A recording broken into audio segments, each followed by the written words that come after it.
की बार चांद के पार वाला प्लान। नमस्कार, आप देख रहे हैं हमारा खास कार्यक्रम चांद के पार चलो और मैं हूं आपके साथ Shubham Tripathi.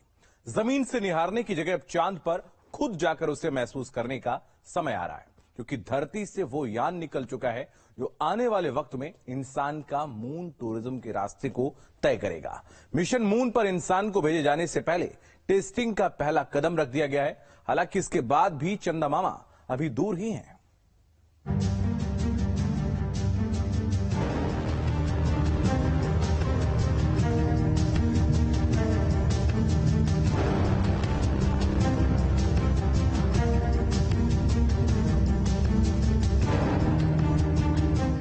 Six, five, four-stage engine start. 3, 2, 1. Boosters in ignition. And liftoff of Artemis 1. पहला प्रयास फेल।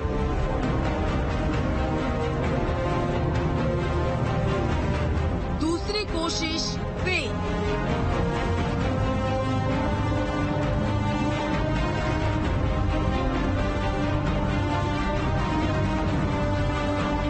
लेकिन फिर वो तारीख और समय आया जब सफलता ने उड़ान भरी। 6, 5, four-stage engine start. 3, 2, 1. Boosters in ignition. And liftoff of Artemis 1. तारीख 16 नवंबर 2022। समय रात 1:47। ऑर्टिमिस 1 मिशन लॉन्च। इस उड़ान ने हर किसी को उम्मीदों से भर दी। इस उड़ान ने हर किसी को चांद पर कदम रखने के सपने को साकार करने की ख्वाहिश को बढ़ा दिया। तो इस उड़ान ने ये भी बता दिया कि अब चांद दूर नहीं। 25 दिन 11 घंटे और 36 मिनट 21 लाख किलोमीटर का सफर। 50 साल बाद एक उड़ान, चांद के पार इंसानी यान। मिशन मून की ओर पहला कदम। कर लो मून मुट्ठी में। आसमान में ये चांद हर किसी को रिझाता है, लेकिन अब इस चांद को करीब से देखने का मानो वक्त आ चुका है। मिशन मून कई चुनौतियों से गुजरा है। चांद के पार भी जाना है और पहली सफलता ने हर किसी को जोश से भर दिया है। Steve news. 2 बार की नाकामयाबी और फिर एक सफल उड़ान। हर कोई जोश से भर गया है, मानो ऐसा लगा कि फिर इंसान ने चांद को जीत लिया है। लेकिन रास्ता अभी लंबा है और अमेरिकी स्पेस एजेंसी नासा को अभी कई परीक्षाओं से गुजरना है।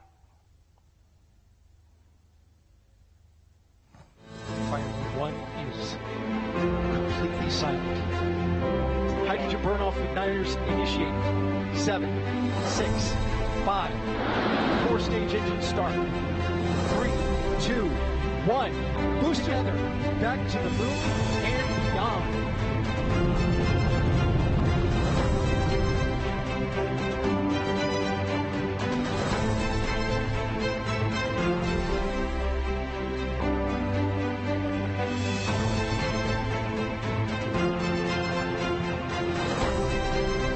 इस उड़ान ने ये तय कर दिया कि अब चांद दूर नहीं। इस लॉन्चिंग ने ये बता दिया कि मिशन मून पर लगा ग्रहण अब हट चुका है। 5, four-stage engine start. 3, 2, 1. Boosters in ignition. And liftoff of Artemis 1. We rise together back to the moon and beyond.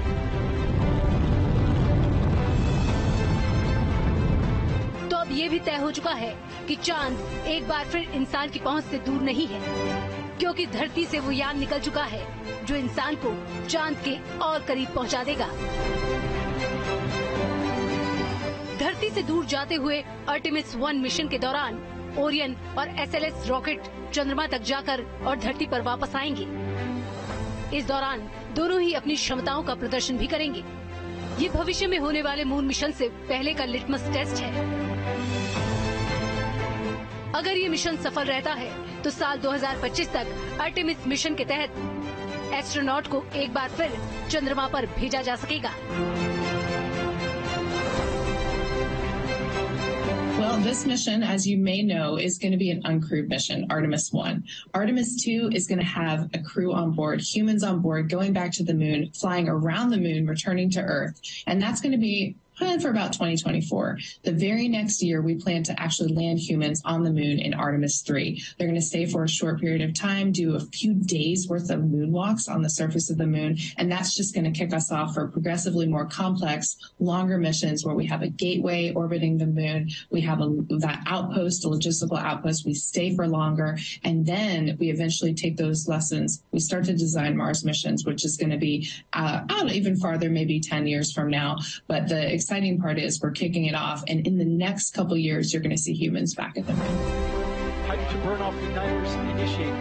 7, 6. इधर इस मिशन की शुरुआत हुई। रॉकेट ने धरती से सफल लॉन्चिंग की And liftoff of Artemis 1.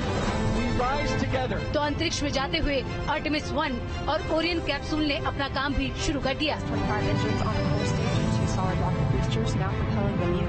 इस दौरान ओरियन कैप्सूल ने धरती की उन तस्वीरों को भेजा जो अलग भी थी और अनोखी भी। जिस वक्त ये तस्वीरें ली गई थी, उस वक्त ओरियन कैप्सूल धरती से करीब 92,000 किलोमीटर की दूरी पर था। नासा के मुताबिक ओरियन कैप्सूल पर 2 कैमरे लगाए गए हैं। इनमें से एक कैमरा फ्रंट व्यू दिखाता है, तो दूसरा इसके टॉप पर लगा है। ओरियन कैप्सूल ने जब धरती की तस्वीरें खींची, तो तस्वीरों में इसका इंजन और सोलर पैनल भी दिखाई दे रहे थे।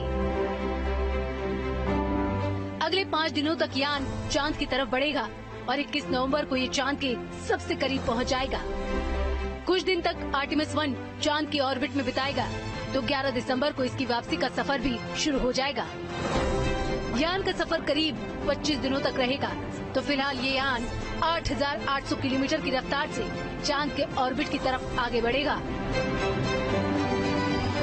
Yeah, when we have a crewed mission, we're going to need to know that vehicle is safe and that rocket is safe. And that's what we're going to be learning on this mission. So we're going to be testing both the Orion capsule, the SLS rocket. We're going to be looking at how does it operate in deep space for extended periods of time? How does that heat shield work when it has to actually slow the vehicle down to land back on Earth when we're going 25 times the speed of sound?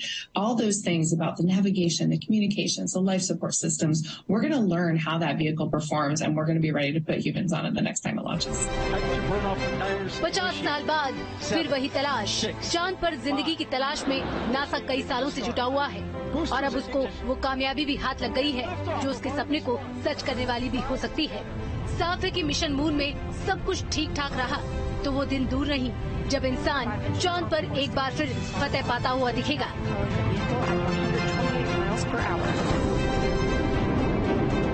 America के लिए Artemis 1 moon mission नाक का सवाल बन चुका है। 2 बार ये mission fail भी हुआ। लॉन्चिंग के दौरान आई गड़बड़ी के चलते इस मिशन को 2 बार पहले आगे बढ़ाया गया है। 5, 4 stage engine start. 3, 2, 1. Boosters ignition. लेकिन अब इस मिशन की ओर हर किसी की निगाह है क्योंकि अमेरिका अंतरिक्ष में अपनी धाक जमाना चाहता है और इस मिशन मून के जरिए वो ऐसा करने में काफी हद तक सफल भी साबित होगा। Team news state. तो मिशन को लेकर हर खबर हमारे पास है। चांद तक जाना आसान नहीं है, तो इस मिशन को लेकर खर्च का पहाड़ भी तैयार है। मिशन को लेकर कोई कोताही इस बार नहीं बरती गई है और ऐसा इसलिए है क्योंकि चांद के पार जाना है और हर कदम फूंक फूंक कर रखा जा रहा है।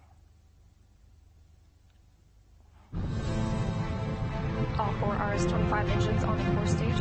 Solid rocket boosters now propelling the vehicle. इस मिशन की सफलता के लिए पैसा पानी की तरह बहाया गया है।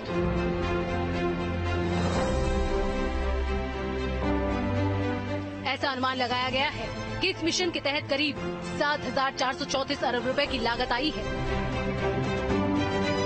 नासा की तरफ से बताया गया है कि 2012 से 2025 तक इस प्रोजेक्ट पर $93 बिलियन यानी करीब 7,434 अरब रुपए का खर्चा आएगा। वहीं हर फ्लाइट $4.1 बिलियन यानी 327 अरब रुपए की पड़ेगी। इस प्रोजेक्ट पर अब तक $37 बिलियन यानी 2,949 अरब रुपए खर्च किए जा चुके हैं। तो मिशन को लेकर इस बार महाबली रॉकेट का इस्तेमाल किया गया है। नासा ने 1972 में अपोलो मिशन चंद्रमा पर भेजा था। इसके 50 साल बाद मून मिशन की लॉन्चिंग की गई है। जानकारी के मुताबिक 32 मंजिल के बराबर ऊंचाई वाले अंतरिक्ष लॉन्च सिस्टम यानी SLS रॉकेट को इस बार भेजा गया है। स्पेसक्राफ्ट ओरियन को अंतरिक्ष में ले जाने के लिए नासा ने दुनिया का सबसे ताकतवर रॉकेट SLS को बनाया है। ये अंतरिक्ष रॉकेट आर्टेमिस 1 और ओरियन स्पेसक्राफ्ट की पहली परीक्षण उड़ान है। 322 फुट लंबा ये रॉकेट बिना चालक दल के ही अंतरिक्ष की ओर बढ़ रहा है। 7, 6, 5, 4 stage engine start. 3, 2, 1. Boosters in ignition. And liftoff of Artemis 1. We rise together back to the moon. चांद की ओर हर पल ये यान लगातार आगे बढ़ रहा है।